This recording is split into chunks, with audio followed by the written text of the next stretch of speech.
way, both men were charged with printing pamphlets. However, they didn't even print them. Their grandmother, Bilqis, tells the story.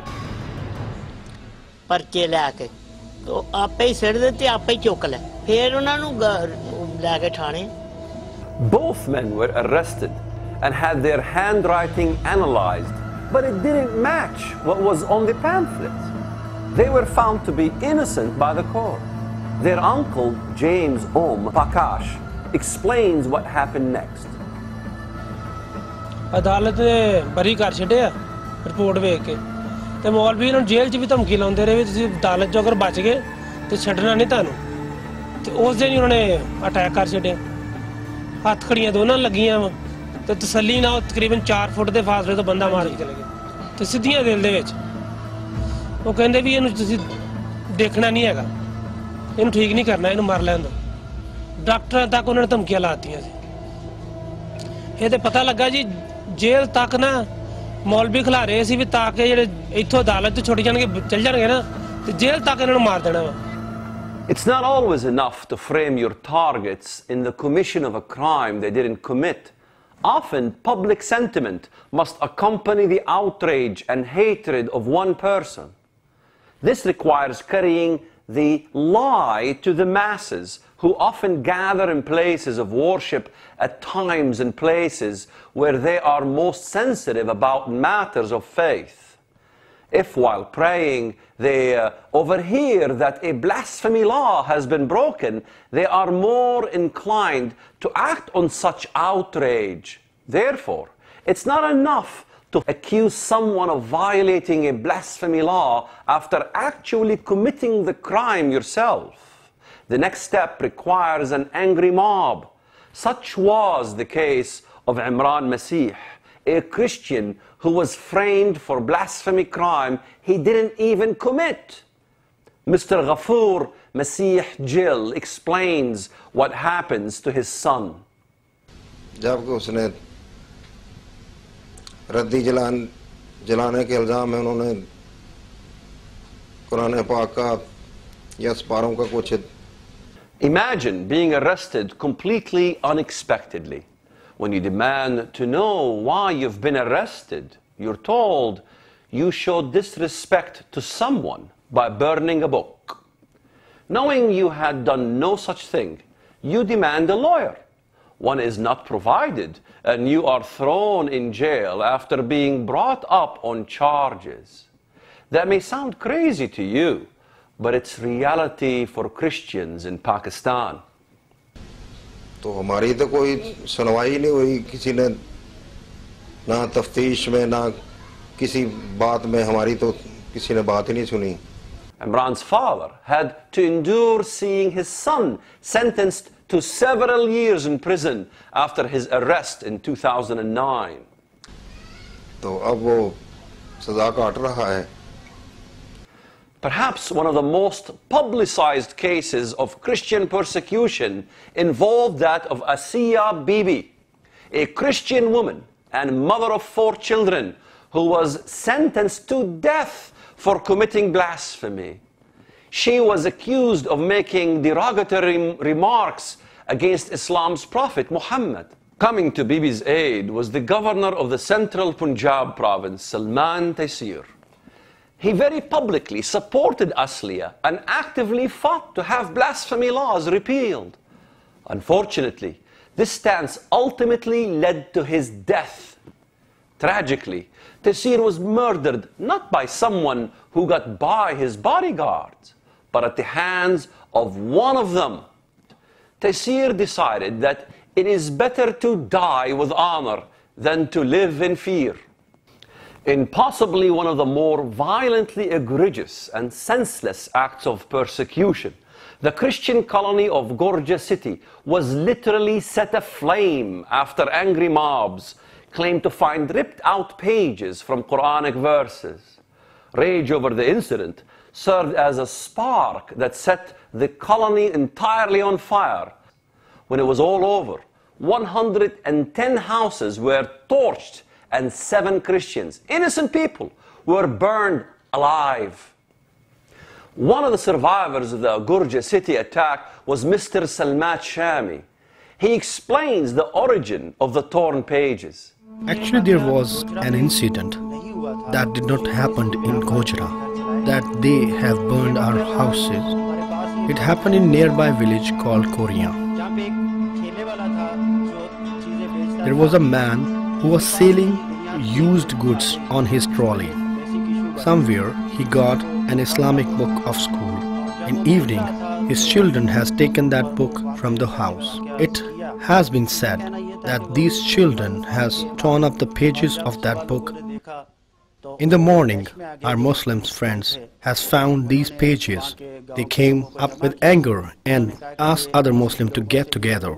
Word spread that Christians were responsible. Anger grew to rage, and rage to violence based on likely nothing more than the innocent actions of children who meant no harm. They gathered all the peoples of Gojra city, burned this village. People left open their houses and ran away. All the people came out of this place, and those who were not leaving were beaten and has been compelled to run away. Their homes were broken and put them on fire. Nothing was left over there. Even they have killed our animals. Shami explained that police did little to stem the attack and in many cases supported the perpetrators.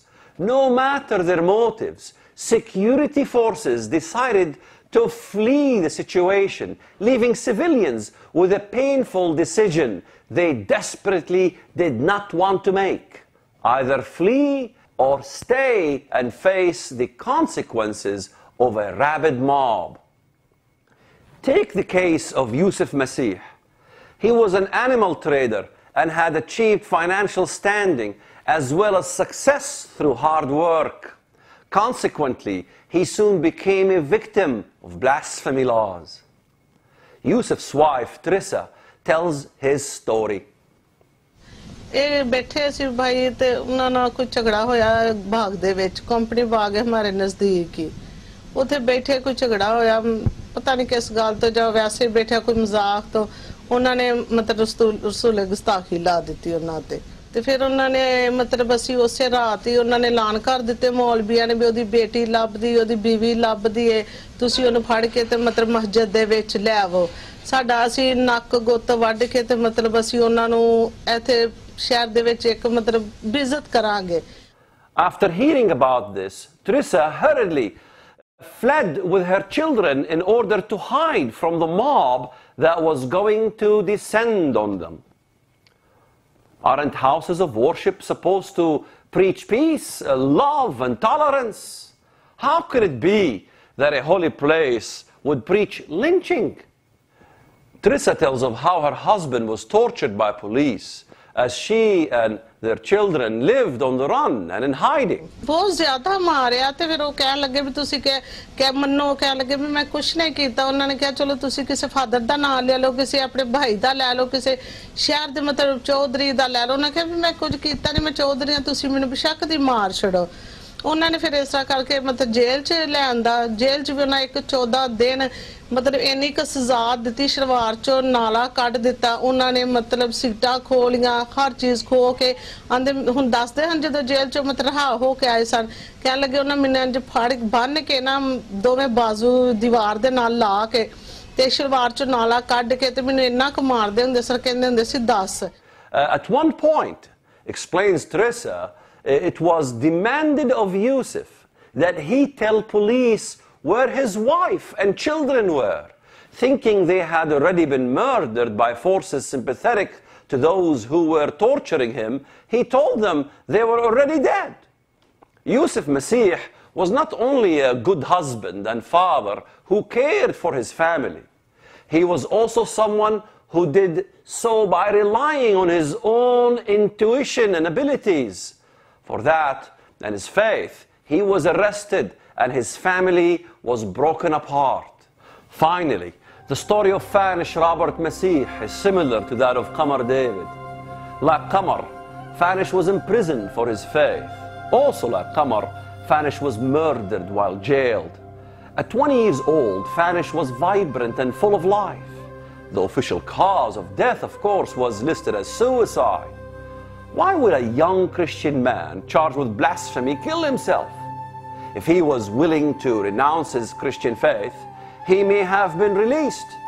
If he decided not to renounce it, killing himself would have meant violating that faith after committing to it in the face of torture, terror, and further imprisonment. In calling this young man's death a suicide, those who ruled in such a way only implicated themselves.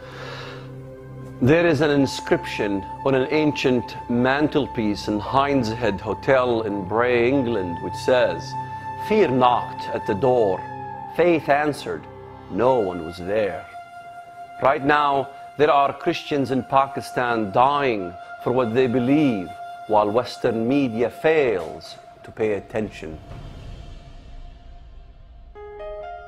The stories you've just watched are common in a number of Islamic countries. There are few nations that will stand up against it. The United Nations is silent on the persecution of Christians since so many of its members are guilty themselves. As in the days of Hitler, the press diverts the attention of the public to promote its own agenda. These persecuted Christian brothers have only us to reach out to for help. They need legal representation, protection, prayer, and a safe haven. The Raoul Wallenberg Project, Rescue Christians, is already on the ground in Pakistan, helping by providing funds for food, a safe haven, and efforts to relocate families to friendlier countries. But the need is great, and the funds are limited. If God has laid it upon your heart to help, please send a gift. Jesus tells the story of the Good Samaritan who had mercy on a persecuted brother whom no one else would help. Please pray about helping our effort to extend a hand of protection to our Christian brothers in Pakistan. All monies donated will be used in assisting families undergoing legal challenges and persecution to their faith, helping to keep Christian families together, and supporting the legal rights of the Christian community in Pakistan. Your donation will bring relief to many who suffer under this persecution. Your donation will be used to help move them and others to safer countries where they can worship and rebuild their lives in freedom. Please call now, 877-832-7200, with a tax-deductible gift. The Pakistani Christians who prepared and appeared in this program have done so knowing that they put their lives at risk by telling you their stories. They wanted you to know what was happening to them in Pakistan. Your donation will be used to help pay for food, clothing, a secure place to stay, and relocation to friendlier countries. Please call now, 877-832-7200, with a tax-deductible gift. Our Christian brothers and sisters in Pakistan have nowhere else to turn. You are their only hope in a land that will not protect them. You may call 877-832-7200 or go online to www.rescuechristians.org to donate and visit testimonials of families helped by Rescue Christians. Please call now. Donations are urgently needed. 877-832-7200. That's 877-832-7200. Your donation is tax deductible. That's toll free at 877-832-7200 or go to rescuechristians.org. The Raoul Wallenberg Project, Rescue Christians, is a division of Forum for Middle East Understanding, a registered 501c3. Thank you for your support.